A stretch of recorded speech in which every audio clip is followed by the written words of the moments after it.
복된 주일 예배에 나오신 여러분, 또 유튜브로 예배하시는 여러분, 여러분을 사랑하고 축복합니다. 오늘도 하나님의 크고 놀라운 말씀의 은혜가 예배하는 여러분 모두에게 충만히 임하시기를 축원합니다. 우리 옆 사람하고 좀 인사를 나누겠습니다. 잘 오셨습니다.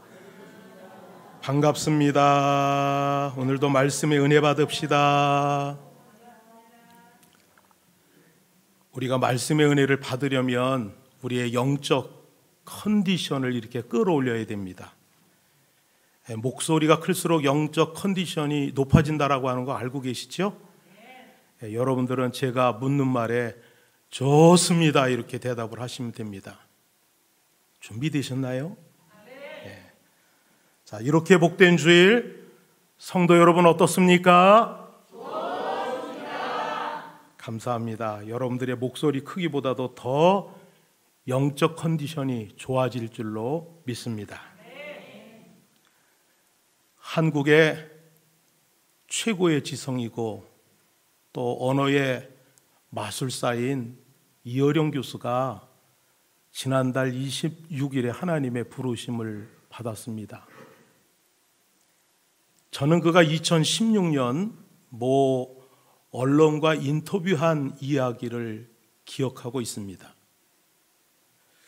남들에게는 내가 참 화려해 보여요. 주변에는 늘 사람들이 있고요. 또 교수에다가 장관, 언론에도 몸담았으니 뭘 많이 한 것처럼 보이고요. 근데 어릴 적 정오의 햇빛 속에서 오솔길을 따라 혼자 굴렁쇠를 굴리다가 별안간 울었던 그날처럼 요즘 난 참 외로워요. 난 항상 문단의 현역인 줄 알았는데 요즘 밖에 나가면 날 알아보는 사람은 한둘 뿐이고 모르는 사람이 훨씬 많아요. 옛날과 다름없이 글 쓰고 방송을 하는데도요.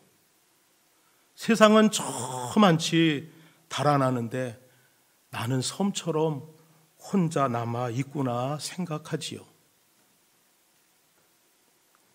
그는 성공한 인생을 사셨느냐고 이렇게 생각하느냐는 기자의 질문에 이렇게 대답을 했습니다. 내게는 친구가 없어요. 그래서 나는 실패한 삶을 산 것이죠. 혼자서 나의 그림자만 보고 동행자 없이 숨가쁘게 여기까지 달려왔어요. 더러는 동행자가 있다고 생각을 했지만 나중에 보니 그들은 나의 경쟁자였어요. 문필가로 또 교수로 또 장관으로 활동을 했으니까 성공했다고 할 수 있을 그의 입에서 나온 말은 외롭다는 것이었습니다. 국제 여론조사 기관인 입소스가 작년에 2월에 코로나19의 영향에 따른 글로벌 인식 보고서에서 나라별 외로움을 느끼는 정도를 조사 발표를 했습니다. 한국인은 전체 응답자 중에 38%가 외로움을 느낀다라고 응답을 했어요. 그 28개 나라 중에서 우리나라가 9위입니다. 그러니까 외로움을 느끼는 비율이 상당히 높은 거죠. 가까운 일본이나 중국에 비해서 상당히 높은 수준입니다. 영국은 이런 외로움을 국가적인 문제로 인식을 해서 2018년 1월에 외로움 담당 장관직을 신설을 했어요. 웹스터 영어 사전에는 외로움에 대한 정의를 다음과 같이 내리고 있습니다. 동반자가 없는 상태, 다른 사람들로부터 단절되어 있는 것, 사람들의 방문을 받지 못하는 것, 혼자 있음으로 슬픈 것, 쓸쓸하고 황량한 느낌을 만들어내는 것. 그러면 기독교에서 말하는 외로움은 무엇일까요? 기독교에서 말하는 외로움은 하나님과 타인과 자신과의 관계 단절에서 생기는 주관적인 고통의 감정을 외로움이라고 합니다. 저는 최근에 강제 격리를 이렇게 당했었죠. 7일 동안 한쪽 방에 이렇게 갇혀서 새끼 아내가 해주는 밥은 잘 먹었지만 정말 너무 힘들고 답답했습니다. 무엇보다도 가장 힘든 것은 내가 예배 자리에 나갈 수가 없다라고 하는 것이 힘들었죠. 그리고 우리 똘망똘망한 하디글로벌 스쿨의 아이들, 우리 또 교회 학교의 어린이들을 만날 수가 없었던 것이 너무 힘들었어요. 아, 외로움이라고 하는 것이 이런 것이로구나 하는 것을 경험하는 훈련의 시간이었습니다. 오늘 우리가 함께 봉독한 말씀에는 삭개오라고 하는 사람이 나오죠. 이 삭개오도 참 외로운 사람이었습니다. 그의 외로움은 어디에서 시작이 된 것일까요? 오늘 말씀의 삭개오에 대해서 이렇게 소개를 하죠. 그는 세리장 그리고 부자, 키가 작다. 여러분, 키 작은 사람의 서러움은 누가 안다고요? 키 작은 사람만이 알고 있죠. 친구들이 내 어깨를 팔걸이 취급을 할 때 서러웠습니다. 단체 사진을 찍을 때 꼭 이렇게 까치발을 들어야 할 때면 서러웠죠. 또 팔을 쭉 펴지 못하고 굽힌 채로 쇼핑백을 들어야 할 때 참 서러웠습니다. 키 작은 어떤 사람이 하나님께 따졌대잖아요. 하나님, 사람을 흙으로 지으셨다는데 저를 만드실 때 이왕 쓰시는 거 흙 한 덩이 더 얹어주시지 왜 그렇게 인색하셨어요? 저도 여러 번 따졌습니다. 오늘 말씀에 삭개오의 키가 작다라고 하는 말은 그의 키가 보통 작은 것이 아니라는 것을 의미합니다. 작아도 너무 작았다라고 하는 거죠. 또 그 작은 것이 그의 인생에 어떤 역할을 하였다라고 하는 것을 암시해 주는 말입니다. 삭개오는 자라면서 키가 작아서 늘 놀림의 대상이 되었죠. 난쟁이, 땅꼬마, 숏다리, 반토막 이런 놀림을 늘 받았습니다. 놀림받는 것이 너무너무 싫어가지고 제발 좀 놀리지 말라고 이야기를 하고 때로는 그만하라고 소리도 치고 또 한쪽 구석에서 울어봤지만 친구들은 오히려 재밌다고 낄낄대면서 놀려댔습니다. 삭개오는 죽고 싶을 정도로 싫어했지만 친구들은 그럴수록 더 심하게 놀려줄 궁리를 하고 잔인하게 그것을 즐겼습니다. 삭개오는 키 크는 주사도 몇 번 맞았어요. 돈 1,000만 원 이상 썼고요. 그리고 키 커지는 약 아이커도 사 먹어 보았습니다. 키가 클 수 있다라고 하는 말을 들으면 무슨 짓도 했고 무엇도 이렇게 먹었지만 야속하게도 키는 자라지가 않았어요. 다른 것은 하나도 부족한 것이 없는데 단지 키가 작다라고 하는 그 하나만으로 그는 정상인의 대우를 받지를 못했습니다. 한동안 자기를 놀려대는 사람들과 관계를 회복하기 위해서 좋은 선물을 준비를 하고 때로는 맛있는 것을 사주기도 했지만 그때뿐이었어요. 그래서 삭개오는 모든 것을 포기했습니다. 그러면서 키가 작다는 이유 때문에 자기를 무시하고 놀려대는 그들이 너무너무 믿고 원망스러워서 내가 복수를 하리라. 그런 마음도 이렇게 가졌죠. 그렇지만 여러분 그것도 쉬운 일이 아니에요. 왜냐하면 복수를 하려면 그들보다 힘이 강해야 되는데 삭개오는 특별히 뛰어난 것이 없었기 때문에 뾰족한 묘안이 떠오르질 않았습니다. 그러던 어느 날 세리를 모집한다는 소식을 삭개오가 듣게 되었죠. 세리에 한번 도전을 해볼까? 그런데 가만히 생각해 보니까 세리라는 직업은 동족의 고열을 짜서 원수의 나라인 로마에다가 돈을 바쳐야 되는 직업이기 때문에 이거 세리야말로 이거는 인간이 할 짓이 아니다라는 생각을 갖게 되었습니다. 또 세리들은 보니까 쉽게 재산을 모으고 또 권세도 누렸지만 자세히 보니까 그 주변에는 친하게 지내는 사람들이 없었어요. 아무도 그들을 가까이 하지 않을 뿐만 아니라 은근히 세리를 따돌리는 것을 보게 된 것이죠. 그런데 어느 날 세리 앞에 굽실거리는 한 사람을 보게 되었습니다. 그 사람은 평소에 세리를 죄인이라고 이야기를 하면서 은근히 욕을 하면서 비난하던 사람이었죠. 그런데 그가 죄인인 세리 앞에서 지금 쩔쩔매면서 비굴하게 보일 정도로 굽실거리는 것이었습니다.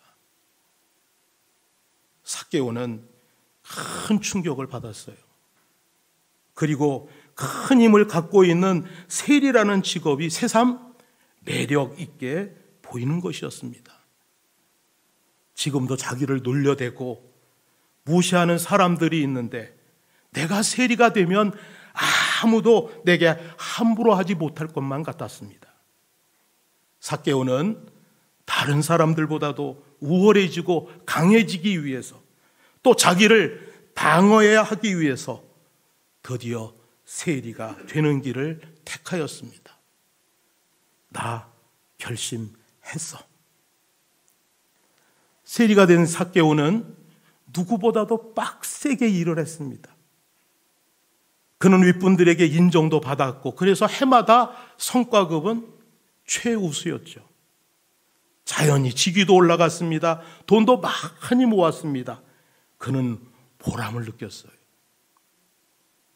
그리고 무엇보다도 통쾌한 것은 정말로 사람들이 자기를 무시하거나 함부로 하지 못한다는 사실이었습니다. 뿐만 아니라 그동안 자기를 놀리고 괴롭혔던 사람들이 오히려 비굴한 모습으로 고개를 숙이고 들어올 때는 10년 묵은 채증이 확 뚫리는 것 같은, 정말 얼마나 그것 때문에 시원했는지를 모릅니다. 그래서 그는 이 직업을 정말 잘 선택했다고 스스로 자부를 했죠. 삭개오는 드디어 세리 중에서도 가장 높은 자리인 세리장이 되었습니다. 그것도 교통의 요지이고 이스라엘의 3대 세관 중에 하나인 여리고였기 때문에 그는 정말 힘이 있고 또 풍족해졌습니다. 삭개오는 세무서장이 되었고 돈도 제법 모았습니다. 다 원하는 대로 되었고 부족한 것이 하나도 없었어요. 그런데 불편한 것이 없는데 편하질 않아요. 부족한 것이 없는데 무언가 허전한 느낌을 지울 수가 없습니다. 이제는 아무도 자기를 놀리지 못합니다. 오히려 굽실거리는 비굴한 모습을 보이는데도 만족스럽지가 않은 거예요. 삭개오는 가만히 생각을 해보았습니다. 이게 아니야. 뭔가 잘못되었어. 이런 생각이 들게 되었죠. 집에 사람들이 제법 드나들고 종들도 여럿이 있어서 분주했지만 다 볼 일이 있어서 온 사람들이지 자기를 만나러 오는 사람은 한 사람도 없었습니다. 자기에게 굽실거리는 사람들도 자기 집에 아쉬운 일 때문에 왔다가도 일이 끝나면 다시는 얼씬거리지를 않았죠. 그는 자기가 살고 있는 모습에 만족할 수가 없었습니다.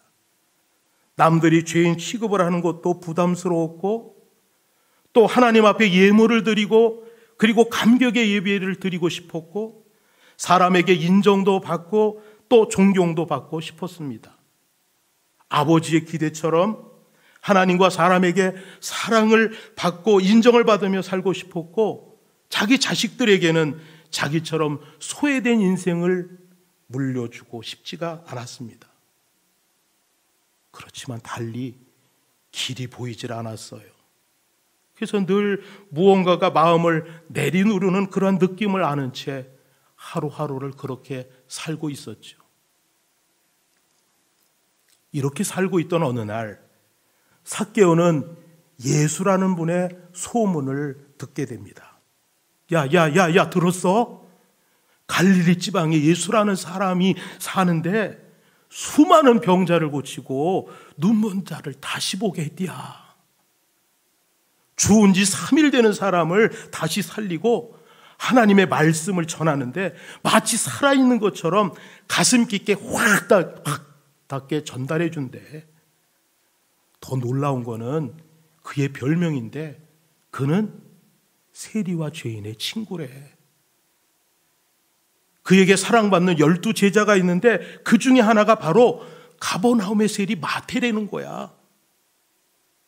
삭개오는 예수라는 사람의 소문을 듣고 매우 놀랐습니다.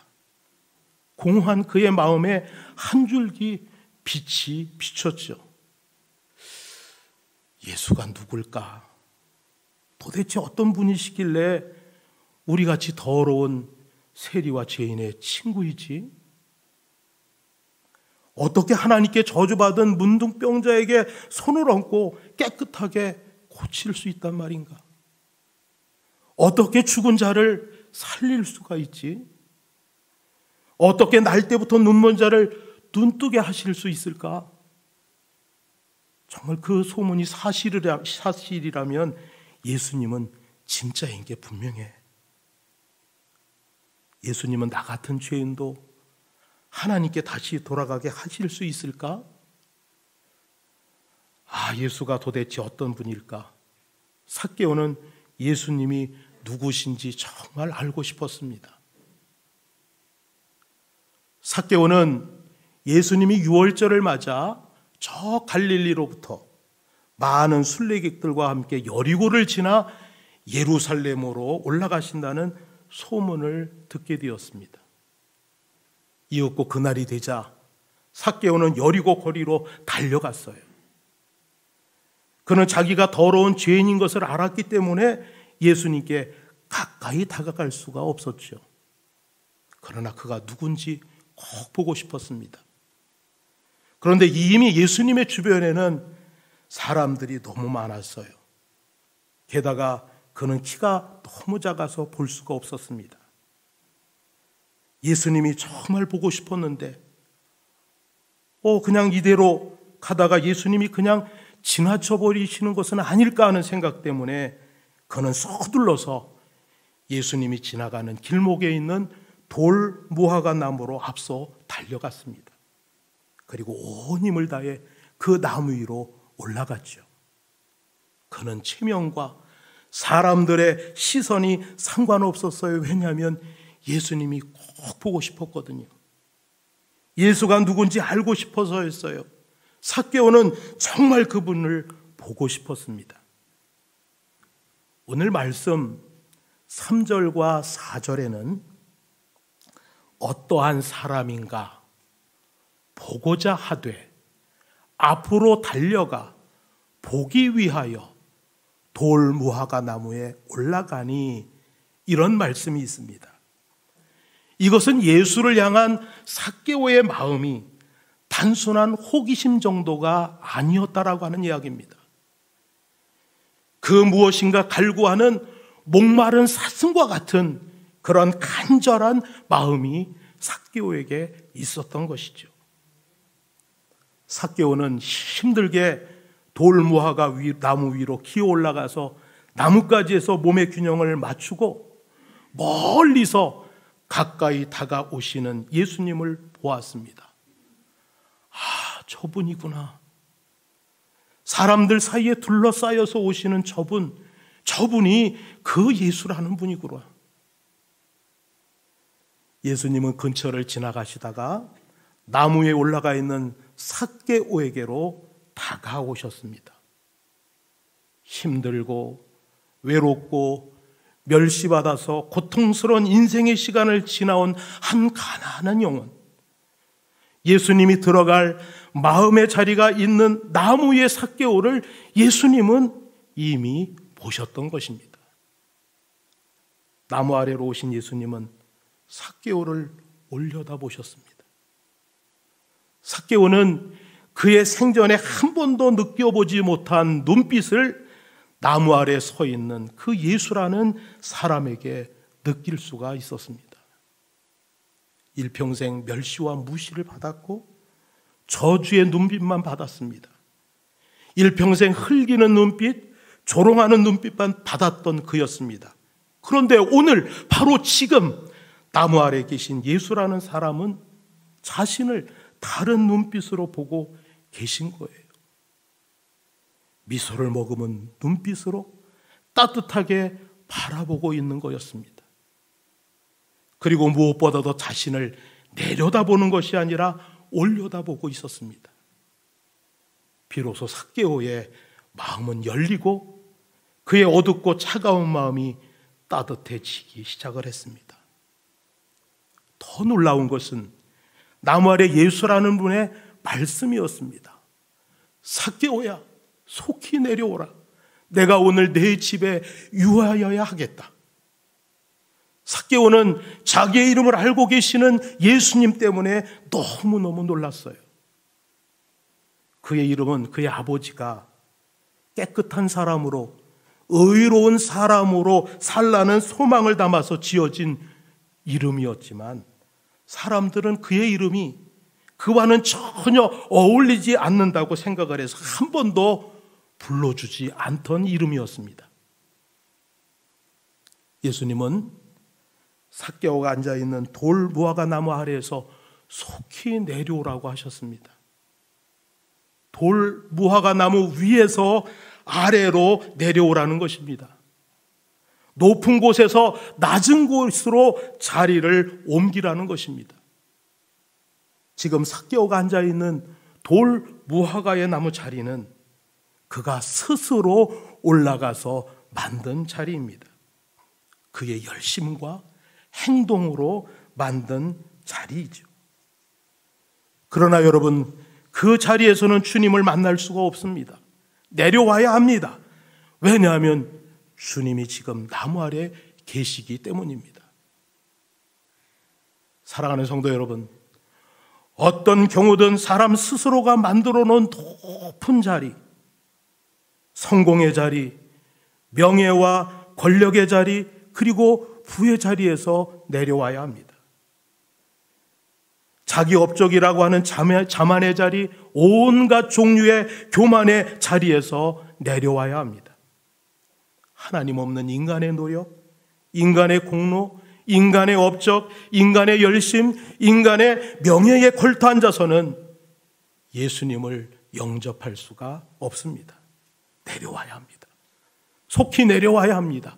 지체하지 말고 내려와야 합니다. 삭개오야, 내려오너라는 말씀은 비록 사람들은 너를 알아주지 않지만 나는 너를 안다.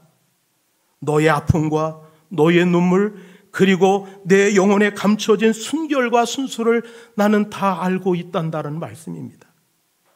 내가 올라선 나무가 내 아픔과 분노를 해결하지 못하니 내가 올라간 높은 나무에서 내려오라는 것입니다.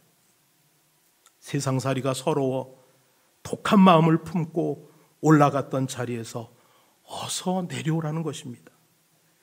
키가 작은 것이 더 이상 약점이 되지 않는 바로 그 자리에 이제 내가 있게 될 것이며 아무도 그것을 시비할 수 없는 곳에 너를 초대한다는 예수님의 음성입니다. 나와의 만남에서 더 이상 너의 약점을 대신할 큰 나무가 필요 없다는 것을 예수님께서는 삭개오에게 말씀하고 계시는 것입니다. 삭개오는 자신이 기어 올라간 나무에서 얼른 내려와서 기뻐하면서 예수님을 자신의 집으로 영접합니다. 예수님을 자기의 집으로 맞아들인 삭개오가 식사하는 중에 일어서서 이렇게 말하였습니다. 주님, 보십시오. 내 소유의 절반을 가난한 사람들에게 주겠습니다. 또 내가 누구에게서 강제로 빼앗은 것이 있다면 4배로 하여 갚아 주겠습니다. 여러분, 삭개오가 왜 이런 말을 하였을까요? 예수님을 만난 후 그의 마음이 변하였기 때문입니다. 예수님을 만난 삭개오는 달라졌습니다.